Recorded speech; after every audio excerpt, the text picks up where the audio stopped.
ஆமாங்க, கருப்பெல்லில் அவ்வளோ சத்துக்கள் இருக்குது. 50 கிராம் போல் கருப்பெல்லை எடுத்துக்கோங்க. இது நல்லா படபடன்னு பொரியிற வரைக்கும் நம்ம வறுத்து தனியாக ஒரு பிளேட்டுக்கு மாற்றிடலாம்.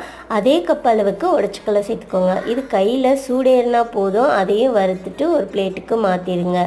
இப்போ எள்ளு அளவுக்கு நம்ம வெல்லம் சேர்த்துக்கலாம். 50 கிராம் வெல்லம் அரை கப் போல் தண்ணி சேர்த்துட்டு நல்லா இது கரைஞ்சதுமே அழுக்கெல்லாம் வடிகட்டி ஃபில்டர் பண்ணி எடுத்துருங்க. இது நல்லா திக்கானதுக்கப்புறம் நம்ம வறுத்து எடுத்து வச்சுருக்கிறத இதை நல்லா பவுடர் பண்ணி இதில் சேர்த்துக்கலாம். நைஸாக பவுடர் பண்ணாலும் நல்லாயிருக்கும், கொரகொரப்பாக பண்ணாலும் நல்லாயிருக்கும்.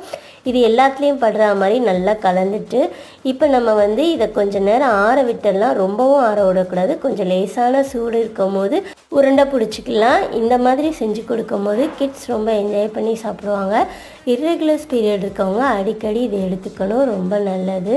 கண்டிப்பாக ட்ரை பண்ணி பாருங்கள். இந்த வீடியோ பிடிச்சா ஃபாலோ பண்ணிக்கோங்க. பாய்.